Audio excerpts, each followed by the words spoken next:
या संदर्भामध्ये गेले कित्येक वर्ष झालं हा तेरा गावचा पाणी पुरवठ्याचा प्रश्न हा प्रलंबित आहे. निश्चितपणे गेले वर्ष दीड वर्ष झालं, त्याच्या आधीसुद्धा म्हणा की याच्यामध्ये सातत्यानं मिटिंग घेऊन त्याचा आढावा घेत असल्यामुळं याच्यामधल्या ज्या त्रुटी आहेत त्या लक्षात आल्यामुळं त्यासारखं कॉन्ट्रॅक्टरना बोलवून घेऊन सुद्धा ते कॉन्ट्रॅक्टर येत नाही आहेत. त्यांना ब्लॅकलिस्ट करा अशी सूचना मी मागच्या कलेक्टर साहेबांना सांगितली होती. त्यांना संधी दिली होती 15 दिवसापूर्वीची की त्यांनी येऊन बाबा त्यांचं प्रेझेंटेशन किंवा त्यांचं काम पूर्ण करावं या दृष्टिकोनातून, पण ते काय काम पूर्ण करत नाहीत असं एकंदर दिसत नाही आहे. अधिकारी त्यांच्या पाठीमागं हातबल झालेत की बाबा काम पूर्ण करा.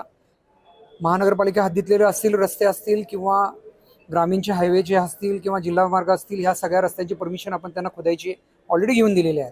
त्याच्यामध्ये त्यांची निराशा दिसती आहे. त्यामुळे आज आता कलेक्टर साहेबांबरोबरच्या बैठकीमध्ये आता निर्णय घेतोय आम्ही की बाबा याच्या संदर्भात त्यांना एक 8 दिवसाची मुदत देऊन जर ते नाही देऊ शकले तर त्यांना ब्लॅकलिस्टेड करा असं मी यामध्ये मागणी केलेली आहे. एकंदरीत हा पाण्याचा जो प्रश्न आहे तो कधीपर्यंत मार्गी लागेल असं तुम्हाला वाटतं?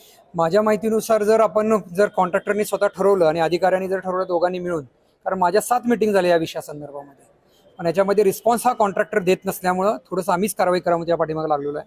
येणारे 15 दिवस त्याला आपण परवानगी म्हणजे 15 दिवसाची मुदत द्यावी, नाहीतर त्याला ब्लॅकलिस्टेड करावं असं मी सूचना दिली. विविध विषयासंदर्भात बैठक झाली. यामध्ये प्रामुख्यानं कोल्हापूर शहरालगत एक नवीन रिंग रोड व्हावा, जेणेकरून शहरातलं ट्रॅफिक किंवा शहराला ज्या ट्रॅफिकच्या समस्या भासवतात त्या संदर्भात एक चर्चा केली.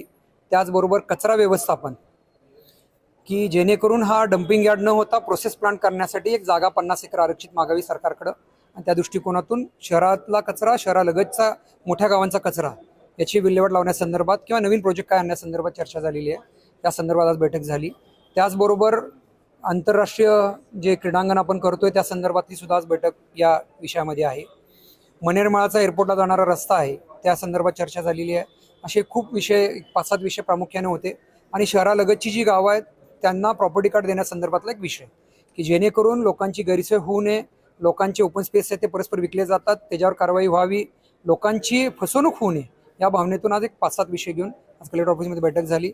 या निमित्तानं मला आज वाटतं की या संदर्भात प्रशासनही जागा आहे आणि नक्कीच मला या ठिकाणी खात्री आहे की सकारात्मक निर्णय या ठिकाणी होते. सलग सुट्ट्यामुळे किंवा उन्हाळी सुट्ट्यामुळे मोठ्या प्रमाणात शहरात ट्रॅफिकची समस्या उद्भवते, याबद्दल काय उपाययोजना करण्यात येणार आहेत? नक्कीच या संदर्भामध्ये मी स्वतः ट्रॅफिक जे हेडचे आहेत, ट्रॅफिक आहेत, त्यांनाही कल्पना दिलेल्या आहेत. त्या ठिकाणी लोकांना उभं राहण्यासंदर्भात सूचना देण्यासंदर्भात सांगितलेल्या आहेत. बऱ्याच ठिकाणी पार्किंग करून गाडी लोक लावून जातात आणि त्याच्यामुळे लोकांची खूप मोठी गैरसोय होती आहे.